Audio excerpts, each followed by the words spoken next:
Good afternoon. I'm going to dedicate my talk today to my surrogate father, Ted Hesburgh. So, and you all understand I only have a few minutes to tell you about my discoveries and to offer you a challenge. Keep in mind that I was originally trained as a trial lawyer, so it usually takes me a few minutes just to clear my throat, but I am going to make a very small message to you, because my message, while very important and while perhaps a key to societal peace, is a simple one to state. We need to redefine and we need to reformat the missions of the criminal justice programs in the United States from punishment to healing. Now, you've all got to realize that for decades we have conducted what we call a war on crime. It's an interesting war. We've tried everything. We've tried lock them up, throw away the keys. We've tried every possible method of this, profiling, and we've even tried the old philosophy of pirates, which is the beatings will continue until morale improves. But none of these techniques that we have used in this so-called war on crime have really worked. The war goes on, we have more crime, we have more victims, we have tremendous amounts of our state and local budgets going into corrections work. We have a ridiculous number of people incarcerated, and we have a ridiculous rate of recidivism. So I just want to talk to you about how we handle all of that. We need to think in terms of how that really works. You know, before I got involved in prison ministry, I, like most people, thought that all prisoners were alike, that these were bad people who were given to a life of crime and to social deviance. I even believed in things like harsher penalties, throw away the key. Oh, I needed a wake-up call.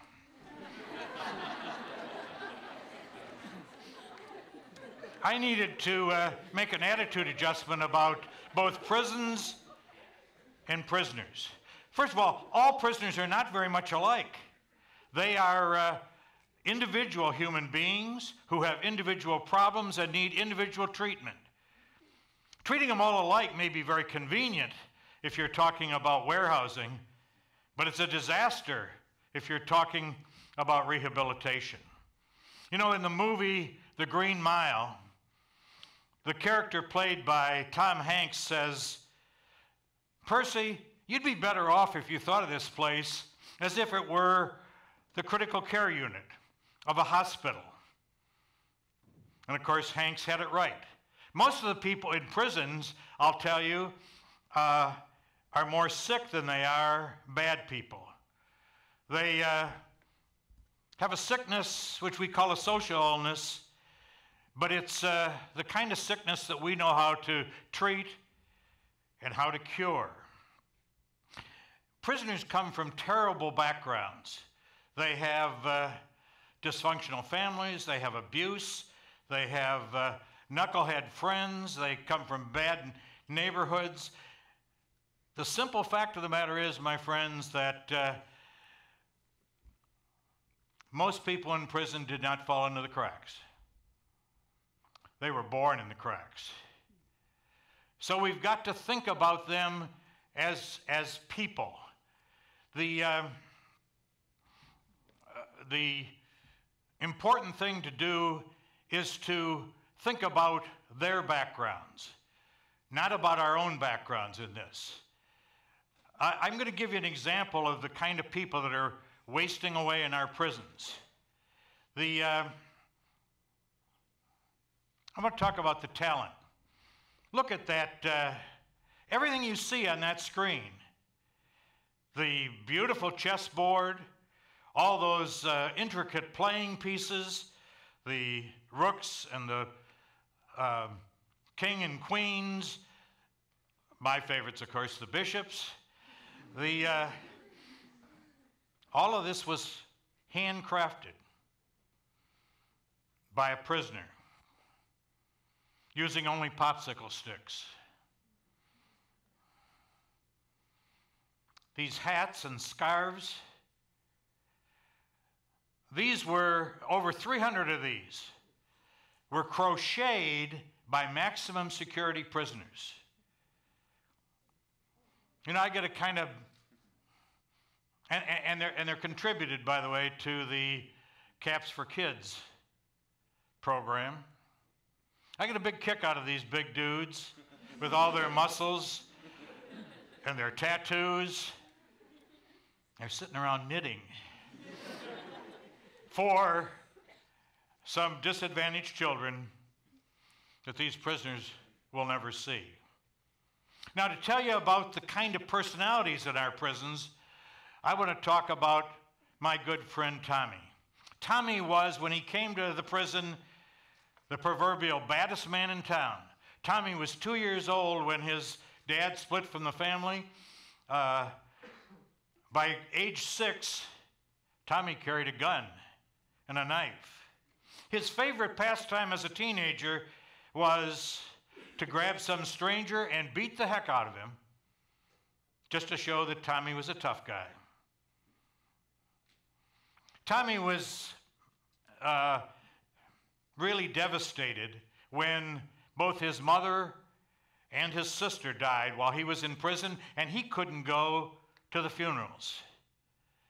He said if he could have gotten out of his cell at that time, he'd have killed the first SOB he could come across. Now, by the way, they don't abbreviate much in prisons these days, so I have cleaned that story up for you. But the amazing thing that happened was that one day a volunteer came to Tommy's cell and started to talk about things like God and spirituality and a purpose-driven life. And Tommy started to turn his life around. Now, Tommy had just built a little model car, beautiful little car, at a time when a gang war broke out at that prison, and the leader of one of the gangs came to Tommy and said, "Tommy, I want to buy that car." And Tommy said, "It's not for sale." And the gang leader said a few curse words at Tommy and stomped off. But he came back later in the day, that gang leader, and said, "Tommy, I really want that little yellow Thunderbird. I'll do anything." And Tommy said, "Oh, you just changed your offer. Before you said you'd buy the car. Now you say you'll do anything. Here's the deal. It's got 3 parts. Miss any part, you don't get the car. The first thing I want you to do is stop the gang war. Today. Don't wait till tomorrow. Tomorrow it's too late, mate. You can stop the gang war today because you're one of the leaders, and all you got to do is tell your boys that it's over, and it'll be over. The second thing I want you to do," Tommy said, "is I want you to pray for the members of that opposing gang." You know, my friends, it seems to me that's right out of Scripture, isn't it? Pray for your enemies. And the third thing Tommy said to the gang leader was, "The third thing I want you to do is I want you to come to church services with me every Sunday so you can learn more about this dude that everybody calls Jesus." Now, you may think that that's strange, but I'm happy to tell you all that the gang leader did all 3. Tommy gave him the car. That proverbial baddest man in town had changed the lives of hundreds of people in that prison. Now, you may think that Tommy is unique. No, Tommy's not unique. He is a really great man, but there are plenty of people like Tommy in our prisons. This statement here was not written by some famous theologian or by a noted philosopher. This was written by a prisoner who has already changed his life around.